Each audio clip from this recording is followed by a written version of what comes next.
LIC agent સાથે મળી કરિયાણાના વેપારીઓએ પત્નીની ખોટી સહીઓ કરી 17.46 લાખ રૂપિયા પડાવ્યા. આરોપી પતિની ધરપકડ કરાઈ છે.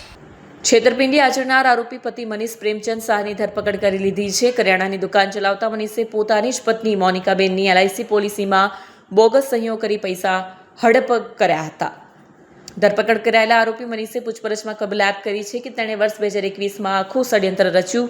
પત્નીની જાણ બહાર તેણે એલઆઈસીના ફોર્મમાં નોમિની તરીકે રહેલા પિતાના નામ પર વ્હાઇટનર ફેરવી દીધું અને પત્નીની સહીની નકલ કરી પોતાનું નામ ચડાવી દીધું. પોલીસે આરોપીના કબજામાંથી છેતરપિંડીમાં વપરાયેલ દસ્તાવેજોની તપાસ હાથ ધરી, જેમાં તેની સંડોવણીના સ્પષ્ટ પુરાવા મળી આવ્યા છે. આ બનાવની વિગત મુજબ આરોપીએ માત્ર નોમિનીમાં ફેરફાર જ નહોતો કર્યો, પરંતુ બેંકના જોડ્યા ખાતાનો કેન્સલ ચેક આપીને પત્નીના હકની રકમ પોતાના ખાતામાં ટ્રાન્સફર પણ કરાવી લીધી હતી.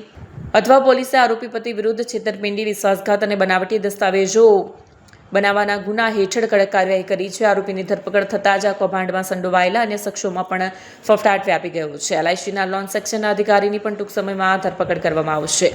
હાલમાં પોલીસ આરોપી પતિના રિમાન્ડ મેળવવાની તજવીજ હાથ ધરી છે, જેથી એ જાણી શકાય કે એલઆઈસી ઓફિસના કયા કર્મચારીએ તેને આ કૌભાંડમાં મદદ કરી હતી.